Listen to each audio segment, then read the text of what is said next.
este año.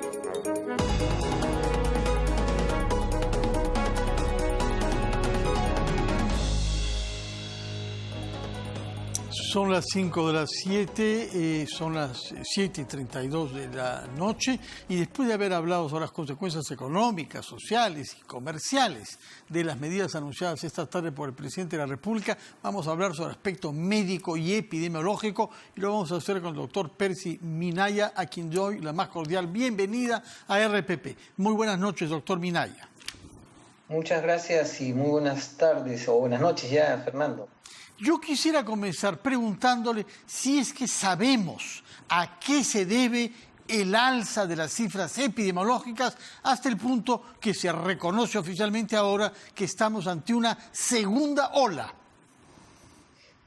No tenemos una precisión de si, y lo que todo el mundo se pregunta, si esta situación es debida a la presencia de la variante que se identificó en el Reino Unido y que se determinó su presencia hace pocos días atrás, pero que es muy posible que en algunos lugares esté presente. Ese punto precisamente está en investigación por nuestras autoridades y en particular por el Instituto Nacional de Salud. Sin embargo, hay que precisar que ya hace 8 semanas atrás diferentes especialistas veníamos observando y advirtiendo un incremento sostenido de la positividad de las pruebas moleculares, del incremento del exceso de mortalidad y de la ocupación de las camas de cuidados intensivos. Hay que diferenciar 2 escenarios aquí, y esto es parte de lo que el gobierno ha tomado como medidas en relación a diferentes escenarios de riesgo. El que ocurre en Lima y algunas grandes ciudades y lo que ocurre en ámbitos rurales y de ciudades intermedias, distritos más pequeños. Muy probable en estos lugares solamente es el efecto de la dispersión progresiva del virus sin que haya una condición diferente por medio, como podría ser la presencia de una variante como la del Reino Unido. Mientras que en Lima y en otras ciudades hay que investigar si se trata de esto porque la velocidad con la que han crecido los casos haría sospechar que podría estar detrás de esta situación, esta variante. Le hago la misma pregunta que le hice a la ministra Cornejo hace unos minutos. Las zonas que han sido declaradas de alto riesgo son solo de la costa y una de la Sierra Junín, porque Ancash es sobre todo la parte costeña que está concernida. ¿Qué explica que en la selva no haya ninguna región afectada por esta calidad de alto riesgo? En la selva nosotros vivimos la primera gran ola, si se quiere, fueron las primeras regiones que fueron afectadas por la enfermedad. En este caso hemos llegado a tener probadamente, en Iquitos con estudios de cero prevalencia muy bien realizados, hasta 86% de prevalencia de enfermedad. Una 86% de gente infectada, 86%. ¿Eso está confirmado? De personas que infectaron o enfermaron. Sí. Esa es una cifra sumamente elevada. Una cifra similar, un poco más baja, la tiene Ucayali, que bordeaba el 60% de prevalencia. Pero no se dijo lo mismo sobre la ciudad de Manaos, que es la hermana brasileña de Iquitos, y sin embargo comenzó ahí una segunda ola pese a esa alta cifra de seropositividad. Ese es un buen ejemplo, Fernando, porque esto lo que nos quiere decir es que siempre, por más que tengamos elevadas prevalencias, vamos a tener un remanente importante de población que va a seguir enfermando, pero que nos va a dibujar un patrón no de una curva ascendente casi 90 grados, sino progresivo, que igual va a afectar gente, va a llevar a la hospitalización y a la muerte, en caso no tengamos intervenciones apropiadas, pero que no llega a saturar rápidamente los servicios. El ejemplo típico en Loreto, por ejemplo, es que hoy o ayer se han inaugurado 150 camas de unidades de cuidados intensivos, teníamos 6 intermedias, de cuidados intensivos regularmente, ya se habían saturado, pero es un número reducido. No es la situación que tenemos en Lima y Callao, por ejemplo, donde tenemos más disponibilidad. De todas formas, ese 86% daba un promedio de casi 140.000 personas que en la región no se habían enfermado, que es suficiente para generar una situación crítica en el caso que haya un brote que afecte a todos en su conjunto, ¿no? Me pareció que el presidente de la República habló de 30% de la población total peruana infectada. ¿A usted le parece verosímil esa cifra? ¿30% de los peruanos nos hemos infectado? Los estudios que ha conducido el Instituto Nacional de Salud y el Centro de Prevención y Control de Enfermedades del Ministerio de Salud, CDC de Perú, muestran que tenemos 30% aproximadamente de prevalencia de infección o enfermedad que han contraído las personas en las que se hizo un muestreo aleatorio, muy bien hecho. Ahora, ¿qué es importante de eso? Ese es un promedio. Hay regiones, como en el caso de Lima, que tenemos 40% de prevalencia, pero distritos que mantienen entre el 12 y 15% de prevalencia de enfermedad, como son los distritos mesocráticos más acomodados, La Molina, Surco, Miraflores, y distritos que tienen hasta 55% de prevalencia de enfermedad, como es el caso de San Juan del Lurigancho, Puente Piedra, Caraballo. Otro elemento es que en ciudades o en regiones donde hemos visto ahora el crecimiento desmesurado de casos, como el caso de Piura, la prevalencia en la ciudad era de 25%, pero en las áreas rurales estaba llegando apenas al 18%. Esto lo que implica es que tenemos que desarrollar capacidades en los servicios de salud más pequeños, en el primer nivel de atención, para ayudar a contener esta ola que es creciente y que no solamente está afectando a gente en las ciudades, sino cada vez en las zonas más rurales, más marginales, en los distritos que están un poco más alejados, que son cuantiosos también. La falta de acceso es lo que los complica a ellos porque los pone en situaciones límite graves. Muchos colegas suyos dicen que uno de los errores más graves que se ha cometido en la visión de la lucha contra la pandemia es contar para todo con el hospital y con los grandes recursos que un hospital ofrece, en detrimento de los centros de salud del primer nivel de la medicina. ¿Qué recomendaría usted a los peruanos que nos están escuchando y que tienen los primeros síntomas para evitar justamente que estos síntomas puedan desarrollarse y dar lugar a una forma grave de la infección y que no puedan ser recibidos en los hospitales? Porque estamos informados de que la mayor parte de las camas UCI ya están tomadas y ya hay listas de espera.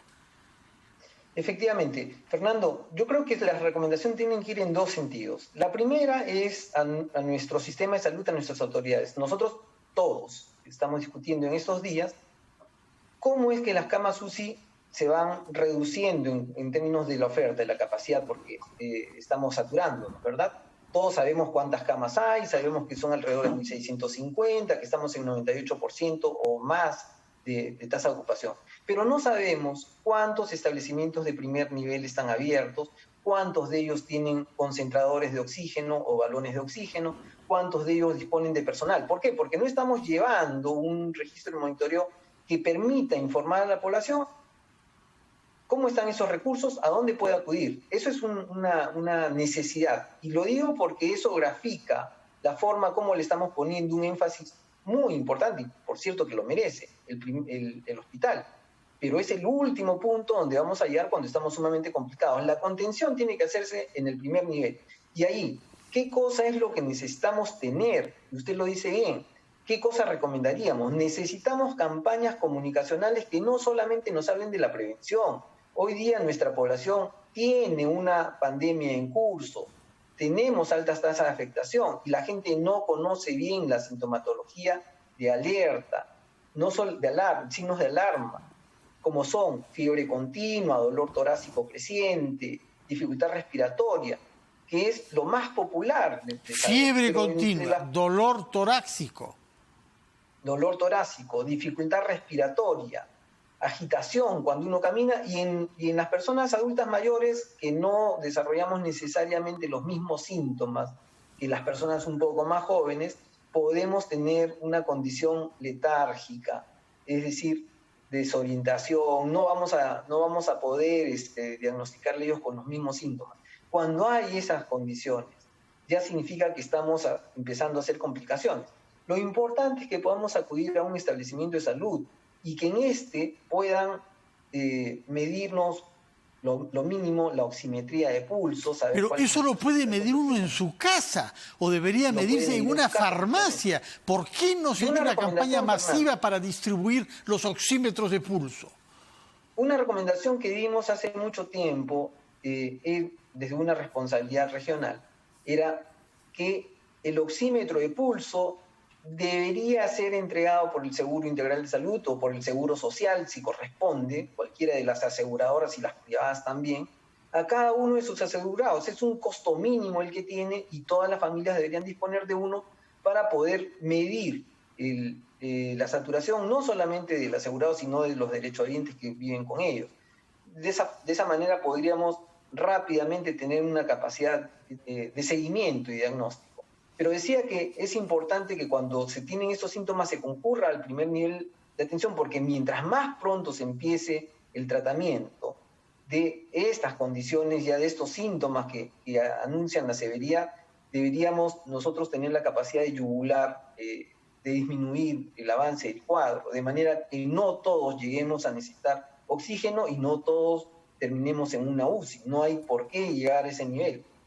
Doctor, mucho se ha dicho que quizás el alza de los índices del contagio es debido a las manifestaciones, a la fiesta de Navidad, de fin de año, etc. Ahora ya no tenemos felizmente eso pendiente. ¿Cuáles son las circunstancias en las que más se contagia la gente? La mayor proporción de personas está contagiándose en lugares donde podemos decir que ocurre una superpropagación, es decir, en lugares donde están sumamente concentradas las personas. Para empezar, no solamente son los centros comerciales, son las calles, especialmente donde se ejerce comercio informal. En muchas de estas no hay un aforo que se esté midiendo.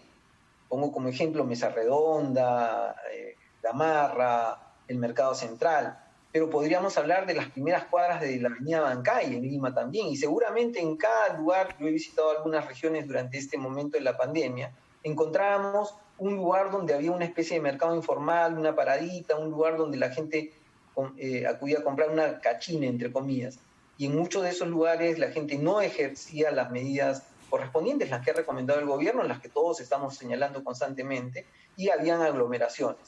Las personas que suelen ir allí no solamente son jóvenes, son personas que por efecto de la poca economía que disponemos en este momento buscan precios más baratos, buscan la mejor oferta posible. Entonces hay una gran circulación, eso tiene que ser contenido.